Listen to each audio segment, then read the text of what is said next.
l'actualité, mesdames et messieurs. Bienvenue sur Cam News 24 et FM Radio, émettant depuis Garoua. Comme à l'accoutumée, notre traditionnelle revue de presse vous sera détaillée par Ghislain Cougan.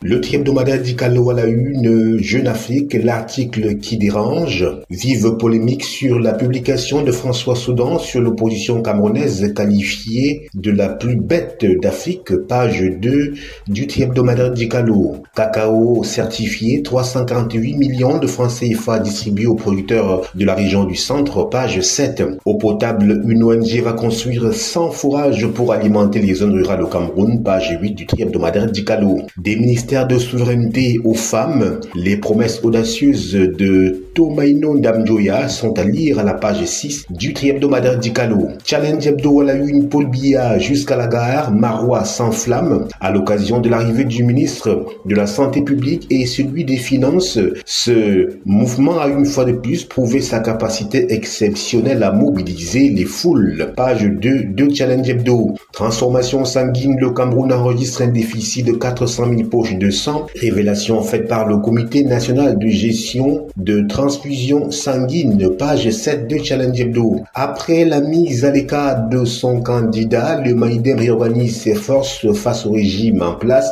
Dans un communiqué, le parti d'Anissé et Canet déclare que le rendez-vous de 2025 n'est pas annulé, page 4. Toujours avec Challenge Hebdo, Feka Foot, Samuel Eto'o défie Mole Kombi, maintient les élections alors que sa tutelle exige la suspension du processus électoral, c'est à lire à la page 11 de Challenge Hebdo. L'œil du Sahel, Ngaoundéré et l'héritage d'Aladi Abo divise ses enfants, nous dit-on à la page 5. Présidentielle 2025, l'offre des candidats en économie est à consulter aux pages 6 et 8 de ce journal. Bello Bouba partira de Ngaoundéré pour Etoudji, à lire l'interview de Mohamedou Laminou, maire UNDP de Tinière, à la page 9 de l'œil du Sahel. Cameroun sans fourrage à construire d'ici 2026, Minc 2025, pourquoi le report au 13 septembre, page 3 du journal L'œil du Sahel. Extrême Nord Cameroun, la douane et 4 communes signent des conventions, à lire à la page 4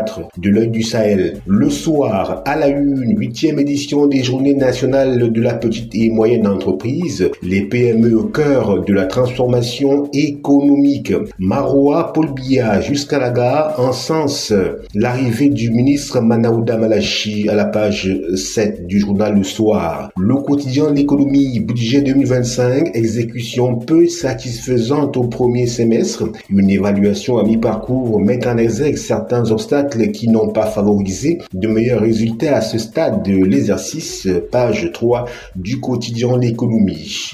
TICAD 9, 300 accords de coopération signés entre le Japon et l'Afrique. Événement l'économie Business Summit repart à Paris sous un nouveau format. Eh bien, le quotidien L'économie nous décrypte tout cela. L'info à chaud à la une, malgré l'injonction du MINICEP, il y aura match, page 3. Communiqué dénonçant les dérives du MINAT, l'UNDP dénonce un fait à la page 12 de l'info à chaud. Cameroun Tribune, acteur du processus électoral, dialogue toujours.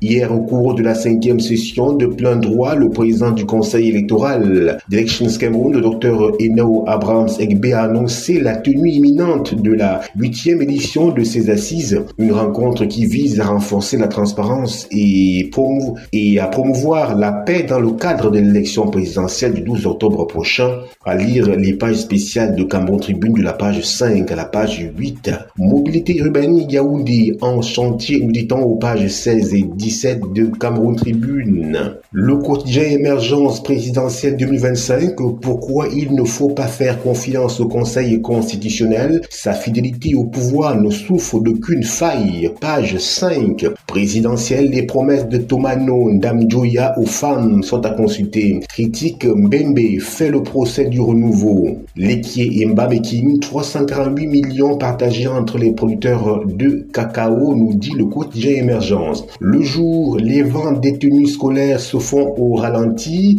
2 semaines avant la reprise des cours, l'affluence dans les lieux de confection n'est pas au rendez-vous. Page 4. Portrait vie et mort de Jules Marcelin Diaga, l'ancien gouverneur de la région du Sud, repose à Monatélé, son village natal. Page 5. Présidentielle 2025 et les CAM appellent à un processus électoral apaisé. Page 2 du quotidien du jour. Mutation, affaire de mœurs au Bala Soupi. Leur envoyé spécial s'est rendu hier dans cette ville du département de la Léquié suite à la vidéo controversée répandue sur les réseaux sociaux en lien avec l'évêque du diocèse. Page 5. Monnaie, les pièces toujours rares. Page 7.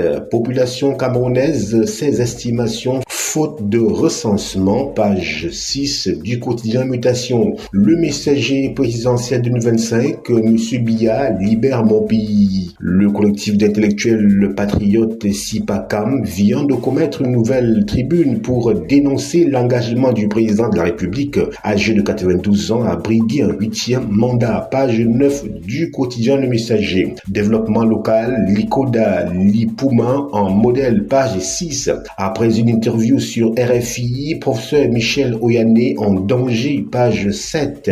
Kozumaf Kobak, un second souffle en zone CEMAC. Page 4 du quotidien Le Messager. Éco-santé, famine en vue au Cameroun, le programme alimentaire mondial prévient. Une première à l'hôpital district de Messamena, un nouveau-né prématuré sauvé grâce à la couveuse. Changement climatique, des foyers améliorés pour sauver des vies, nous dit Éco-santé. Le Témoin à la une, Tour VTT Chantal Biya 2025, plus que 3 jours avant la grande fête du vélo. Le Citoyen, procuration de la production de la bière, le Cameroun dans le top 5 africain. Le Cameroun conforte son rang parmi les 5 premiers producteurs africains de bière avec 930 000 litres et conserve son statut de leader en zone CEMAC, selon le rapport 2024 de Bathas, page 5. Le drapeau, Paul Biya et la jeunesse, un livre, une vision, un avenir. À Bafoussam, le ministre de la Jeunesse et de l'Éducation civique, Mounouna Foutsou, a présenté son ouvrage Paul Biya et la jeunesse camerounaise hier, aujourd'hui et demain, en présence des autorités régionales et des leaders de la jeunesse. Cette initiative s'inscrit dans la caravane des opportunités gouvernementales, offrant une réflexion sur l'engagement du chef de l'État envers la jeunesse et ses perspectives pour l'avenir. Page 9. Voirie urbaine, le Mindu rassure à Douala, page 8 du journal Le Drapeau. The Politics Hebdo, révolution numérique, 10 ans au service de l'information augmentée. My Hospital, hôpital des districts de Deido, à Douala, une formation d'excellence sur la prise en charge des anémies sévères. Exposition économique extrême nord, le mini-finance des centres de négoce. Info plus santé, hôpital des districts de Messamena, la néonatologie a son premier bébé. Le 22 août 2025, cette formation sanitaire est située dans la région de l'Est à 200 km de la ville de Yaoundé, a enregistré son tout premier nouveau-né sous couveuse. Grâce à la couverture santé universelle, l'enfant et la mère âgés de 43 ans sont gratuitement pris en charge. Page 3 du journal Info Plus Santé. Santé maternelle, un pilier pour le bien-être. Paludisme, la Guinée introduit le vaccin. Page 5. Le grand titre à la une présidentielle de 2025, l'opposition bataille pour la 2e place. C'est tout pour le tour d'horizon de la presse écrite. Emeline Doudou Amadou, c'est à vous. Voilà, il ne vous reste qu'à vous procurer ces journaux dans les kiosques ou en ligne pour approfondir vos connaissances sur les faits de l'actualité de ce jour. Merci de nous avoir suivis et merci de rester en compagnie de nos programmes sur CAM News 24 et IFM Radio émettant depuis Garoua. Bonne journée!